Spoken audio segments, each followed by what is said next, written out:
Պարոն Սաղաթելյան, դուք խոսեցիք, որ իշխանությունները դիմել են Եվրոպային ուղիղ միջամտելու համար մեր երկրի ներքին գործընթացներին, այս պարագայում սպասվելիք խորհրդանական ընտրություններին։ Ինչ եք կարծում, արդյոք այդ միջամտությունը կլինի եւ որքանով է ընդդիմությունը դրան պատրաստ։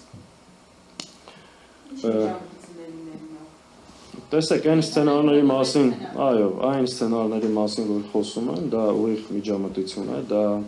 ընտրությունները ազատ, արդար, թափանցիկ կազմակերպելու մասին չէ,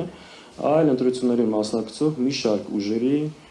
հնարավորությունները սահմանափակելու, որտեղ այդ օրինակները, որ բերում են կոնկրետ երկրներով, այդ երկրներում դա է տեղի ունեցել։ Սա իրոք շատ խորը մտահոգության տեղիք է տալիս եւ մենք հիմիկվանից պետք է նաև բարձրացնում ենք միջազգային տարբեր ամբիոններում այս վտանգի մասին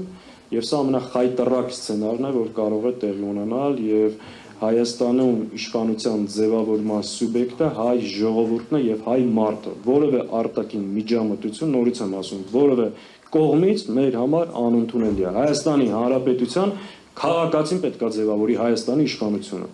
այլ ոչ թե թուրք-ադրբեջանական ազդեցության, արևմուտքի կամ թեկուզ ռուսական կամ թեկուզ մեկ այլ։ Հետևաբար ցանկացած արտաքին միջամտություն Հայաստանի Հանրապետության քաղաքացու իշխանությունը ձևավորելու սկզբունքի վրա մեր համար անընդունելի է եւ ընդդիմադիր դաշտ այս ուղղությամբ եւս պետք է հանդես գալ։ Այդ մասին մենք հրապարակային հայտարարություններ արել ենք, անելու ենք եւ միջազգային տարբեր ամբիոններից այս հարցը բարձրացնել ենք։ Եթե խոսքը ոչ թե թափանցիկ ընտրություններ կազմակերպելու մեխանիզմի, այլ այդ նպատակով իրականում տարբեր ուժերի մասնակցությունը սահմանափակելու մասին է խոսքը, դա մեր համար անընդունելի է։ Տեսեք, իրականության մեջ այս վտանգը կա եւ սա ռեալ վտանգ է հաշվի առնելով այս իշխանությունների այսօրվա ձեռագիրը, այն ռեպրեսիաները, այն ամեն ինչ, ինչ որ անում են։ Մի քանի հավանական սցենար կա եւ այդ տարբերակները այսօր ընդդիմադիր դաշտի ուժերի հետ մենք քննարկում ենք։ Այո, եթե իշխանությունը գնա այդ տարբերակով,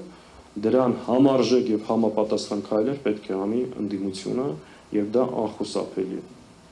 Ու այդ տարբերակները այսօր քննարկվում են։